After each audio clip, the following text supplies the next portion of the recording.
90s കിഡ്സിന്റെ ഓർമ്മകളിൽ മാറ്റാൻ പറ്റാത്തൊരു എയ്ഡാണ് റെസ്ലിംഗ്. അത്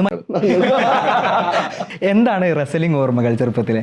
റെസ്ലിംഗ് ഓർമ്മകൾ ഇത് തന്നെ, നമ്മൾ ബേസിക്കലി ചെറുപ്പം തൊട്ട് കാണുന്ന ഒരു പരിപാടിയാണല്ലോ. അപ്പോൾ നമുക്ക് കൂടുതലും ഈ റെസ്ലിംഗ് നമ്മൾ ട്രൈ ഔട്ട് ചെയ്യുക, വീട്ടിൽ ചെയ്ത് നോക്കുക, ഇതൊക്കെ കണ്ടു കഴിയുമ്പോൾ പിന്നെ ഈ ഒരു കളർ പരിപാടി നമ്മൾക്ക് ആദ്യത്തെ ഒരു ഫീലാണ് അതൊക്കെ കാണുമ്പോൾ ചെറുപ്പത്തിൽ. പിന്നെ അതിൻ്റെ കൂടെ തന്നെ പിന്നെ നമ്മൾ ഈ രാത്രി എപ്പിസോഡ്സ് അല്ലെങ്കിൽ അതിൻ്റെ സീക്വൻസ് നെക്സ്റ്റ് ഡേ കാണാൻ പറ്റിയില്ലെങ്കിൽ സ്കൂൾ ബസ്സിലേക്ക് ഡിസ്കഷനൊക്കെ ഉണ്ടാവുക. പിന്നെ നമ്മൾ ഫൈറ്റ് ചെയ്യുമ്പോൾ ഏറ്റവും കൂടുതൽ ഇടിയായിരിക്കും, ആരാണ് ജോൺസീന, ആരാണ് അണ്ടർടേക്കർ.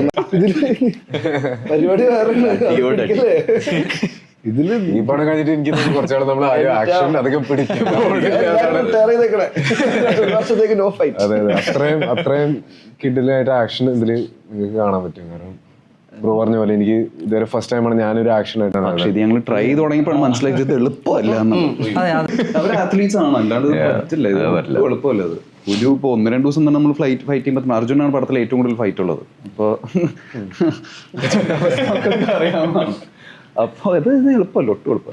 ഈ പടക്കൾ ഇറങ്ങിയ സമയത്ത് ഡാൻസ് വെച്ചിട്ട് കുറേ ട്രോള് സാധനങ്ങളൊക്കെ ഉണ്ടായി. അതിനെ അട്ടിമറിക്കുന്ന രീതിയിൽ ഇപ്പോൾ പുതിയ ഡാൻസ് നമ്പർ സാധനങ്ങളൊക്കെ വന്ന് എല്ലാവരും ഇപ്പോൾ നല്ല അഭിപ്രായം പറയുന്നുണ്ട്. ഇപ്പോൾ എങ്ങനെ ഫീൽ ചെയ്യുന്നു? ആരും ഇന്നലെ ചോദിച്ചത് അതിന്റെ റിവെഞ്ച് ആണെന്ന് ചോദിച്ചു. അങ്ങനെ ഒന്നുമില്ല ബ്രോ, ഇതൊരു സ്കില്ലാണ്.